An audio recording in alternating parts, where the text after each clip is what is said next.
Hoje é o dia do... Que dia é hoje? O dia do Senhor. Se é o dia do Senhor, eu tenho aqui umas 50 páginas.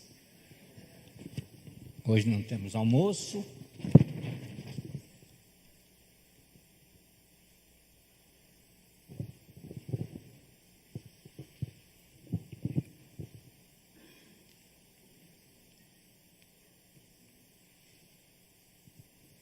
Mateus capítulo 28. Vamos ler 16 a 20.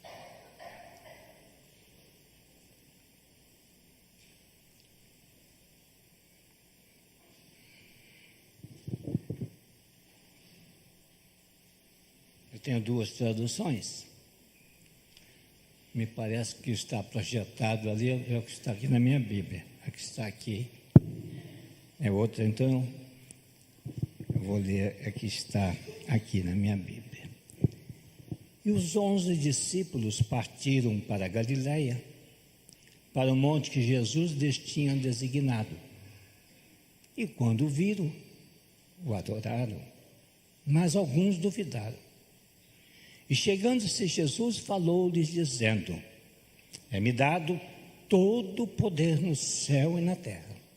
Portanto, ide, fazei discípulos de todas as nações, batizando-os em nome do Pai e do Filho e do Espírito Santo, ensinando-os a guardar todas as coisas que eu vos tenho mandado.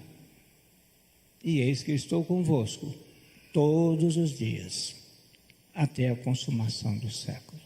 Amém. Senhor nosso Deus, é a Tua palavra. Aplica, Senhor, ao nosso coração nesta manhã. Tu sabes como estou aqui, Senhor, e por que estou. Cuida de mim, Senhor, nesta hora.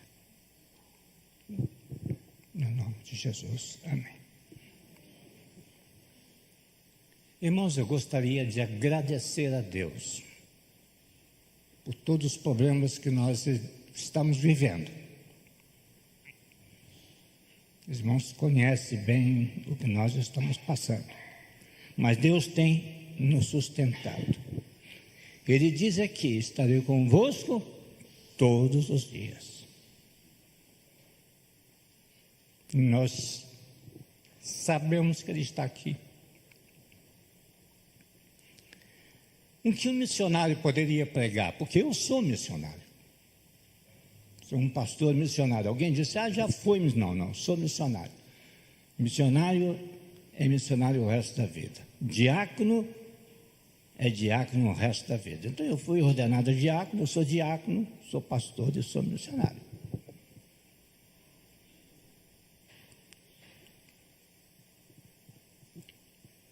Nós temos dedicado grande parte das nossas vidas ao campo missionário.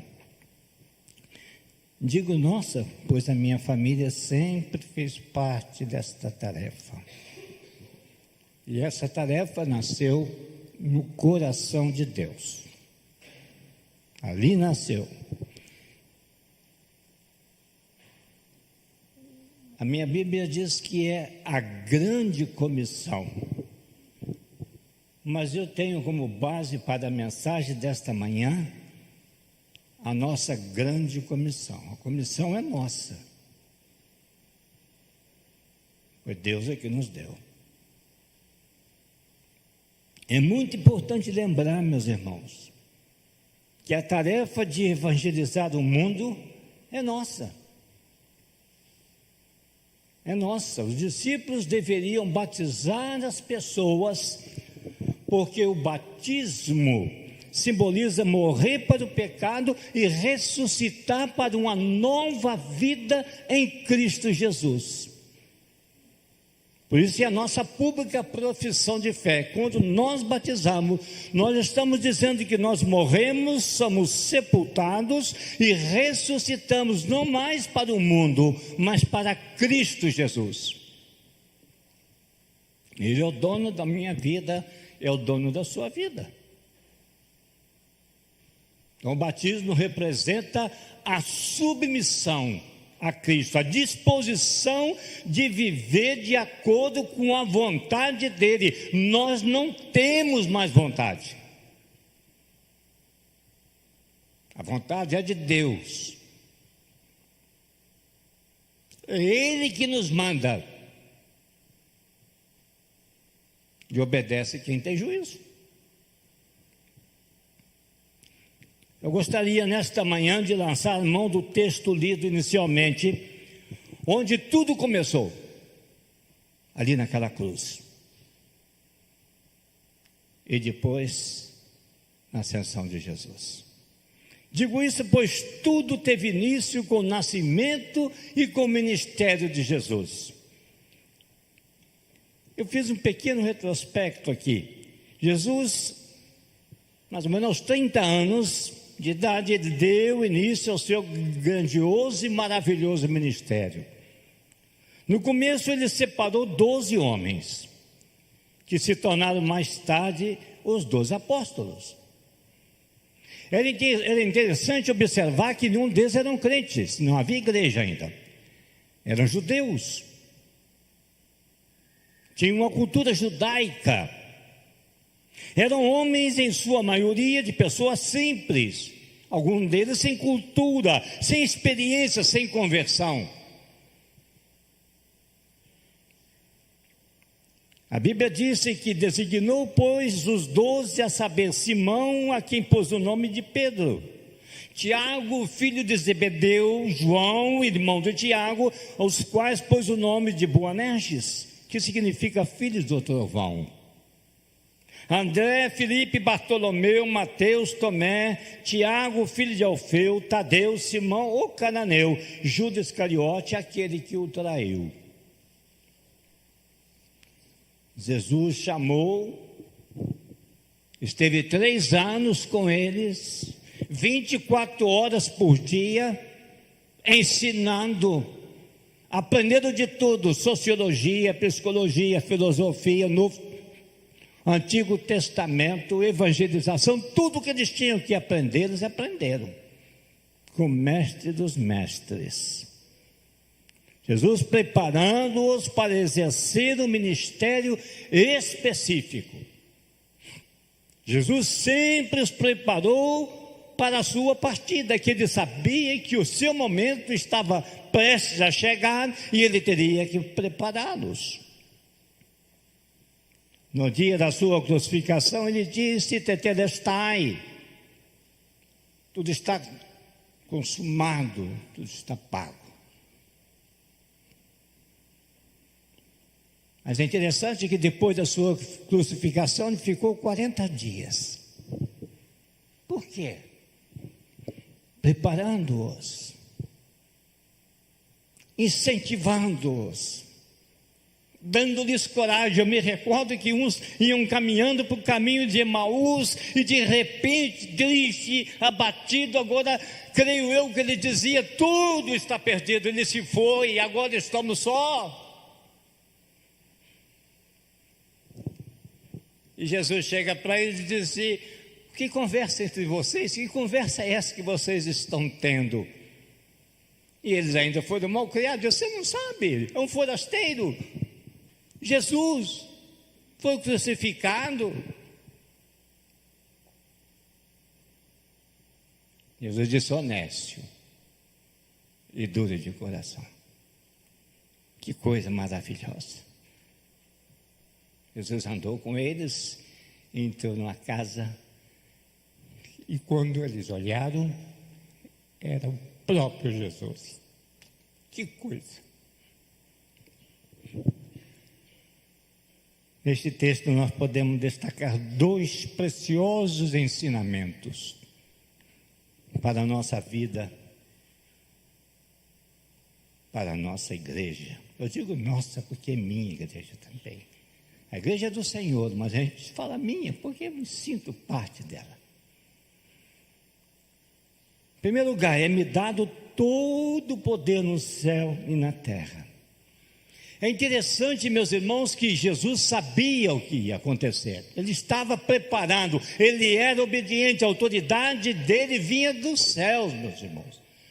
E Deus disse: Ele disse: é-me dado todo o poder no céu e na terra. E com base nessa autoridade, Jesus ordenou aos seus discípulos que fossem e que fizessem mais discípulos, que pregassem as boas novas, que os batizasse, que eles pudessem arrepender dos seus pecados e lhe ensinasse a palavra, ou seja, os discipulasse. A palavra discipulado significa discípulo ao lado. Lembro de Jesse Kidd, um pastor americano que era lá da Igreja Batista Central de Volta Redonda. Eu, quando me converti, aquele homem não me deixava. Para onde eu ia, ele estava. Eu estava trabalhando lá na farmácia, eu trabalhava na farmácia e chegava lá. Eu vim orar com você. Um dia eu fiquei doente e fui na minha casa. Minha família toda é católica. Ele foi lá e orou. Ele me acompanhou até o dia do batismo. Discipulado. Com essa mesma autoridade, Jesus ainda ordena que evangelizamos outros e façamos deles novos discípulos, embaixadores do Rei. Jesus recebeu sua autoridade do Pai e ele mereceu sua autoridade por causa da sua completa obediência. Passando Jesus viu um homem cego de nascença e perguntava aos seus discípulos: Rabi, quem pecou? Este ou seus pais para que nascesse cego? Respondeu Jesus: nem ele pecou, nem seus pais, mas foi para que nele se manifesta a obra de Deus. E ele fecha com chave de ouro: importa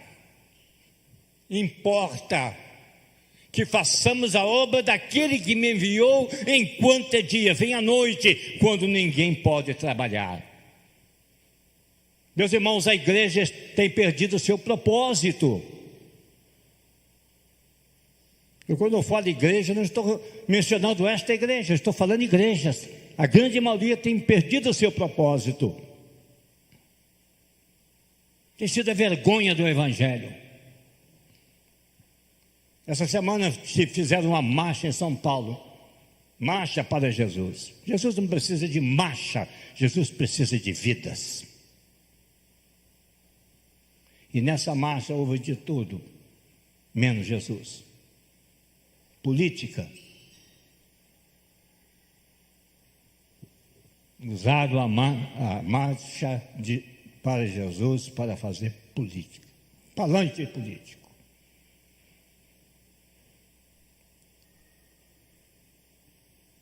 E é com base nesse poder recebido do Pai que Ele vai nos comissionar, meus irmãos.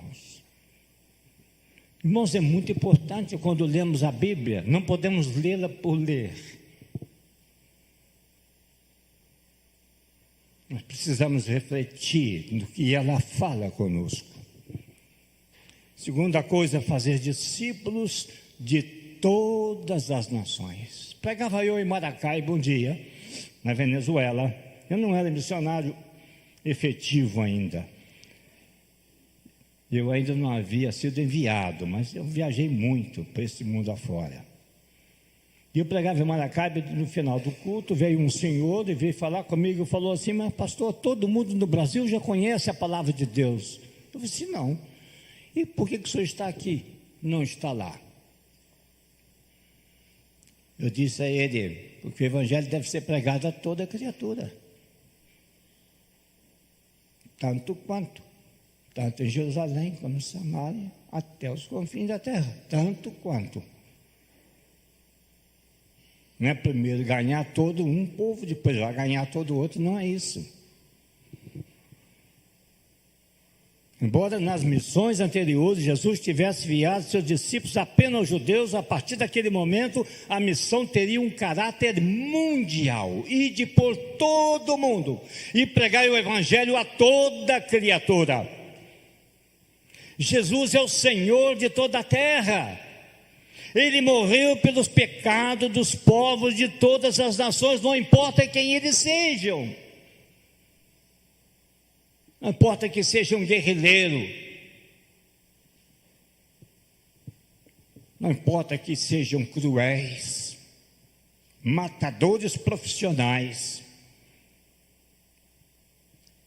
Falo isso porque trabalhei com matadores profissionais, as Farc e o ELN, Exército de Libertação Nacional da Colômbia. Convivi com eles ali, muitos anos convivendo com eles. E eles matavam. 5 missionários americanos haviam sido sequestrados e nunca mais a família soube deles. Cruéis.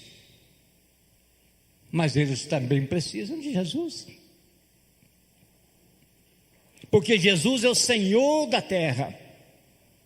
Assim devemos ir e conquistar novos discípulos, seja em nossa vizinhança ou em outro país. Eu sei que o tempo ruge, mas eu não poderia deixar de completar a mensagem. Meu segundo ponto tem vários pontos. Eu gostaria de abordá-los nesta hora.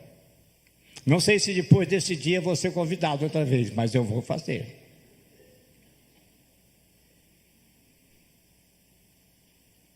Para ser um verdadeiro discípulo, meus irmãos, é necessário negar a si mesmo e suportar a nossa cruz.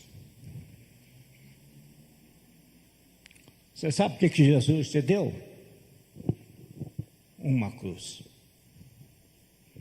Então disse Jesus a seus discípulos: se alguém quer vir após mim, negue-se a si mesmo, tome a sua cruz e siga-me. Pois quem quiser salvar a sua vida por amor de mim, perdê-la-á. Mas quem perder a sua vida por amor de mim, achá-la-á. Pois que aproveita o homem se ganhar o mundo inteiro e perder a sua vida? Ou que dará o homem em troca da sua vida? Porque o Filho do Homem há de vir na glória de seu Pai com os seus anjos, então retribuirá a cada um segundo as suas obras. Em verdade vos digo, alguns dos que aqui estão de modo nenhum provarão a morte, até vejam ver o Filho do Homem no seu reino. A cruz, meus irmãos, pode ser uma enfermidade. A cruz pode ser um desemprego. A cruz pode ser uma crise no seu casamento. A cruz pode ser algo, mas é uma cruz que você tem que carregar. Eu carrego uma cruz há 11 anos já, vai fazer agora 11 anos. E tem dia que ela está mais pesada. Mas tem dia que Jesus está carregando para mim.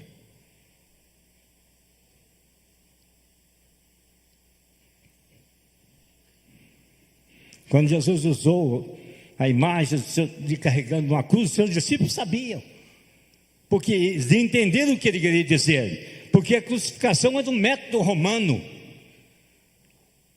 O condenado tinha que carregar sua cruz até o lugar para ser crucificado. Então os discípulos sabiam o que era carregar uma cruz. O próprio Jesus carregou a sua cruz.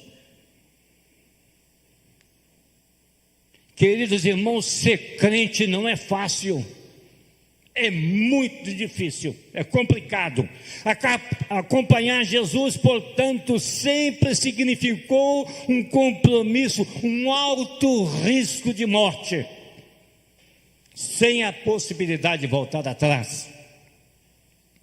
Me lembro de Diego Garcia, um dos homens mais ricos que tinha naquela região da selva. Ele tinha uma fazenda enorme.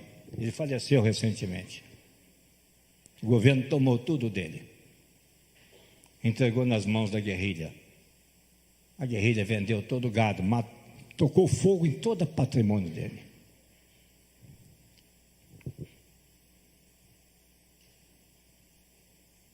A possibilidade de perder a vida é algo real na vida do crente. Ele me chamou um dia e disse assim para mim assim: eu estou te chamando aqui no meu escritório, que é para você não ir mais lá na selva. Não faça mais isso. Eu perguntei: mas por que, Diego? Ele falou assim: a guerrilha já registrou tudo da sua vida, sabe onde você mora, onde os seus filhos estudam. Você está correndo um alto risco. Eu sabia que os americanos nunca mais apareceram, mas eu nunca deixei de ir lá, porque ali era o meu lugar.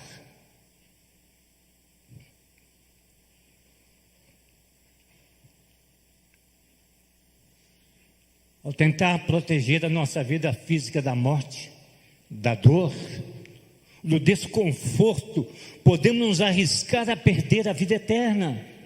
Se fugirmos da dor que Deus nos pede para suportar, morreremos espiritualmente e emocionalmente falando.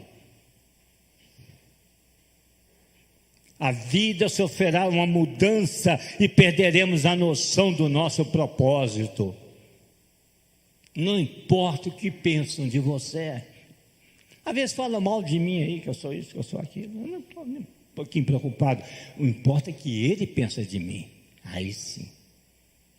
Aí eu fico muito preocupado.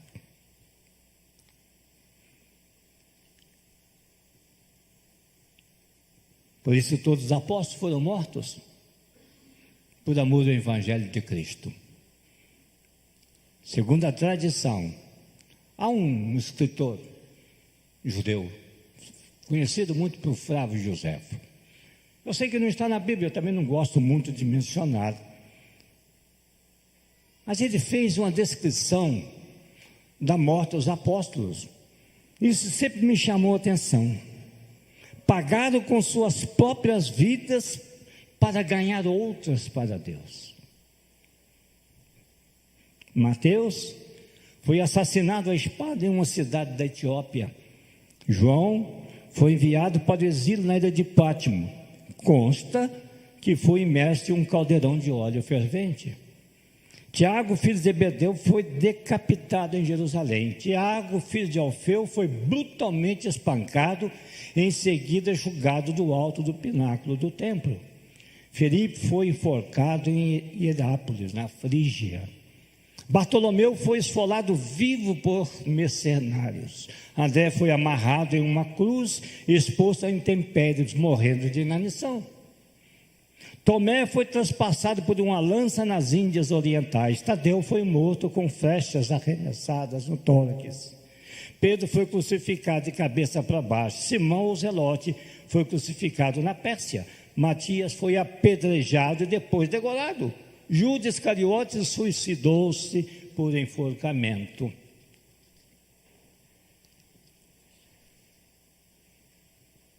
Negar a si mesmo e suportar a cruz. Entretanto, meus irmãos, necessitamos ter conhecimento que ao dedicarmos a nossa vida a servir a Cristo, descobrimos o verdadeiro propósito do Evangelho.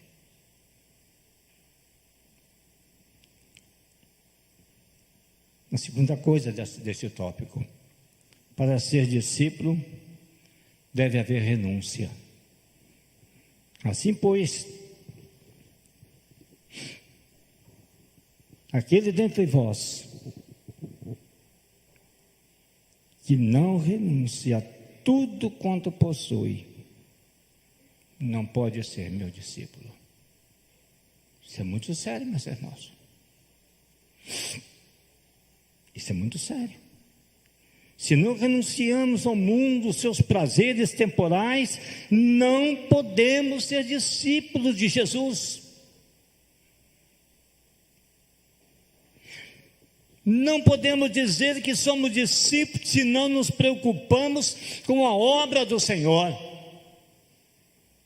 Se não estamos interessados em pregar a palavra de Deus aos necessitados, se estamos somente correndo atrás de coisas menos importantes. Creio que muitos em nossos dias estão preocupados mais com seus negócios particulares do que com as coisas do nosso Mestre. Não podemos amar a Deus com todo o coração e ao mesmo tempo guardar nossas riquezas apenas para nós. Eu já disse isso aqui uma vez e vou repetir. Meu irmão foi um grande empresário. Foi ele que pagou toda a minha cirurgia de câncer. lá no hospital em São Paulo, Hospital Alemão Oswaldo Cruz. Tem aqui até hoje o preço, R$ 32.450 há 10 anos atrás. Ele estava com câncer na bexiga. E eu, morando em São Paulo, já havia mudado para Volta Redonda. Eu ficava com ele lá em São Paulo. Depois eu mudei para Volta Redonda, eu vinha e passava uns dias com ele lá. E um dia eu estava olhando para ele deitado lá. E ele olhando fixamente em mim, todo esticado, com os braços abertos. Ele olhou para mim e disse assim: que adiantou todo o meu dinheiro?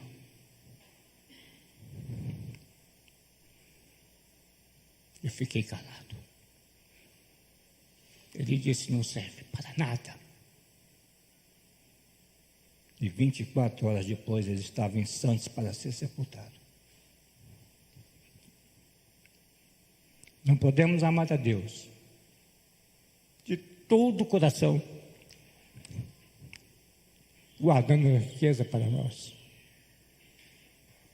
Amá-lo totalmente significa usar nossos bens de uma forma que lhe seja agradável.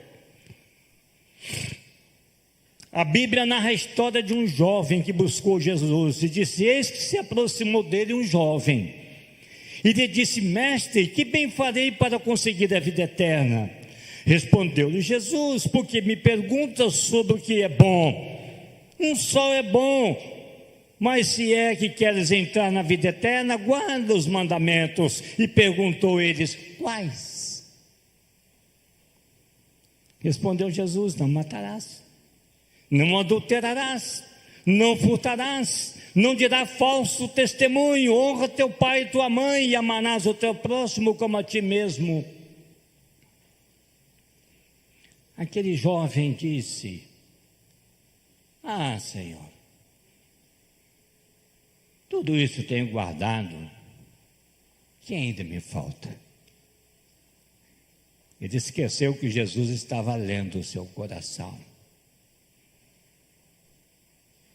Disse-lhe Jesus: se queres ser perfeito, vai, vende tudo que tens, dá aos pobres, e terás um tesouro no céu. Vem e segue-me. Mas o jovem, ouvindo essa palavra, retirou-se triste, porque possuía muitos bens. Observe que esse jovem queria entregar a sua vida a Jesus, mas ao mesmo tempo não queria desligar das coisas do mundo. Eu sei que foi muito difícil a nossa saída daqui, do Brasil. Meu pai e minha mãe estavam em estado delicado. Minha filha casou e disse que não iria. Então partiu eu, minha esposa e meus 2 filhos. E fomos embora. Às vezes é difícil. Mas se Deus chamou, Ele sabe todas as coisas. Tanto a minha mãe como meu pai morreram comigo aqui presente. Eu estava com eles.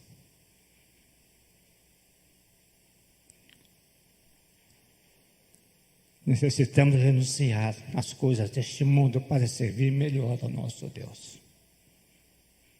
Tem gente que nunca tem tempo. Eu não sei hoje, mas antigamente, quando você ia fazer a eleição da diretoria, era um Deus nos acuda. Já que não queria ser eleito a nada, ele indicava: indica fulano de tal para ser isso, indica fulano de tal para ser isso, né? E era um pula para cá, outro pula para lá. Ninguém tem tempo.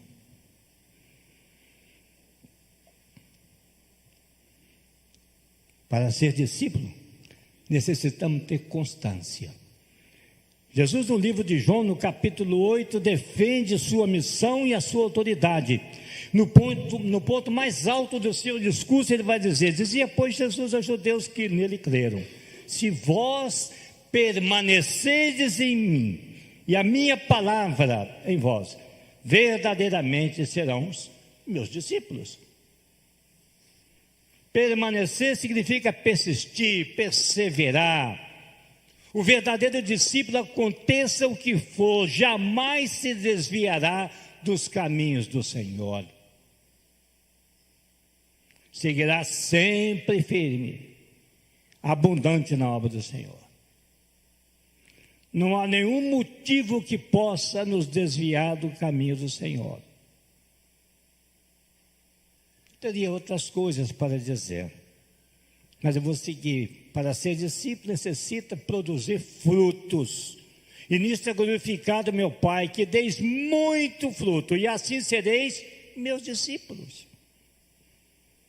Muitas pessoas tentam ser boas, honestas e fazer o que é certo, mas Jesus diz que a única maneira de ter uma vida verdadeiramente boa é estar perto dele, como um ramo ligado na videira.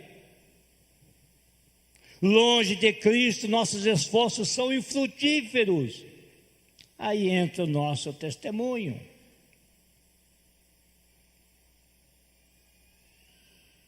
Eu disse aos irmãos aqui um dia que quando eu estava no seminário, Deus me chamou num exato momento ali, com asas do socorro, me lembro até hoje, na capela do seminário. Eles terminaram de pregar, eles falaram sobre a ajuda das asas do socorro, é um grupo de pilotos que trabalham na Amazônia, de aldeia em aldeia, e ele falava dos índios, e eu sentadinho lá atrás, eu disse que Deus me livre desta raça. Só que eu pensei, mas Deus ouve o meu pensamento. O diabo não ouviu, mas Deus ouviu. Também não contestou comigo. Fui para a Venezuela.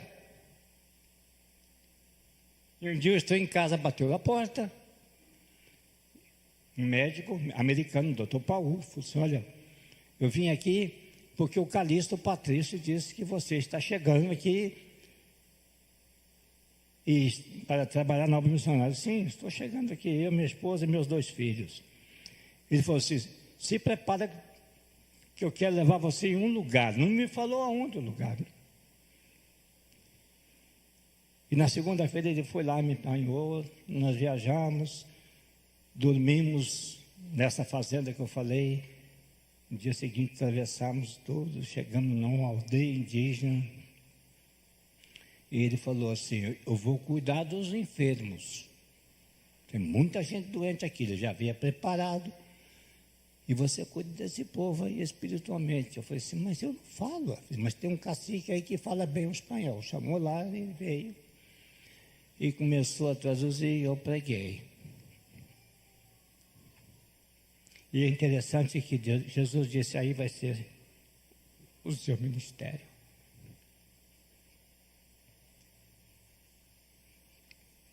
Calado. E foi meu ministério.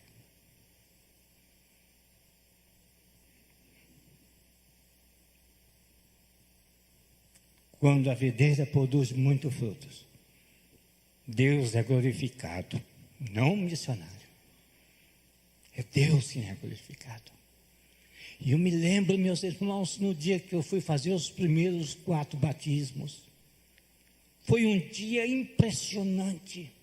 Todos aqueles indígenas em pé, todos, muito indígena. E eu lá dentro do rio com água aqui, encostado numa rocha. Eu, quando batizei o último, veio um outro indígena correndo e chegou para mim e falou assim: pastor, eu quero ser batizado. Eu falei assim: negativo. Não, mas o senhor disse. Eu falei: o que eu disse? Ele falou tudo, o senhor disse que quem tem Cristo no coração, então, pode ser batizado. Eu tenho Cristo no meu coração. Eu olhei para o doutor Paulo lá em cima e ele falou assim: esse problema é seu. Pediu Eriton, vira para lá, Eriton. Perguntei para ele: você está aqui por quê? Porque Jesus morreu na cruz, pastor. E eu quero ser batizado. Eu batizei o Eriton. Quem participar de graça, sem nada. E foi uma porta que Deus abriu em outra comunidade indígena. Das 96, cheguei em 4 só. Batizamos 145 indígenas. Hoje tem uma missão lá. A obra segue. Matix, na cidade, tem uma igreja lá. Fiz aniversário agora, dia 13 de maio. Foi aniversário da igreja. A obra segue. Me ligam. Toda semana me ligam. Sofri um acidente lá na selva. A adolescente que estava na minha garupa hoje é médica. O adolescente de 15 anos que andava comigo, correndo atrás do cavalo, hoje é pastor. Deus é assim. Deus é glorificado, meus irmãos, quando nós produzimos frutos. Constantemente alimenta cada planta, seja ela pequena. Pastor, eu sou novo convite, não importa, Deus quer te usar. E Ele vai te usar. Ele disse: toda vara em mim que não dá fruto, Ele a corta, e toda vara que dá fruto, Ele limpa, para que dê mais fruto. Podar significa arrancar, lançar fora, limpar os ramos frutíferos são limpos para que seu crescimento seja favorecido. Isso indica que algumas vezes Deus nos disciplina visando fortalecer o nosso caráter. Quando há algum sofrimento, é Deus nos polindo. Tem uma passagem que me chama a atenção, de Paulo. E Paulo pede a Deus que Deus lhe tire o espinho na carne. Nós não sabemos o que é o espinho. Tem uns teólogos aí que diz que era sogra, que diz que era mulher. Mas eu não me preocupo com isso não. Ele tinha um espinho na carne. E ele pediu a Deus que tirasse o quê? O espinho. Qual foi a resposta de Deus? A minha graça e meu poder se aperfeiçoa na sua fraqueza. Você vai reclamar, irmão?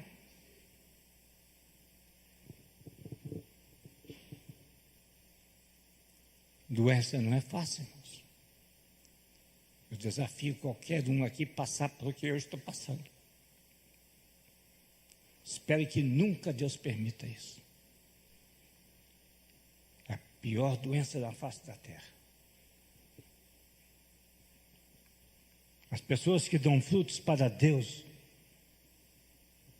são abençoadas. As que não dão fruto e ainda tentam obstruir o esforço daqueles que estão seguindo, serão tirados da videira, não desfrutarão do poder vivificante do Senhor.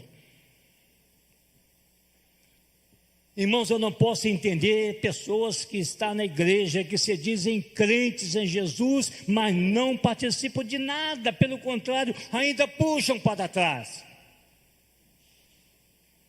São pessoas que passam meses ou até mesmo anos sem contribuir financeiramente com a vida da igreja, não convidam ninguém, não evangelizam, não entregam folhetos, sequer visitam o enfermo, enfim, não fazem nada para o crescimento da igreja. Isto não é uma crítica. Eu não estou aqui para criticar ninguém, eu estou aqui para incentivar, para contribuir para que a ovelha não se perca.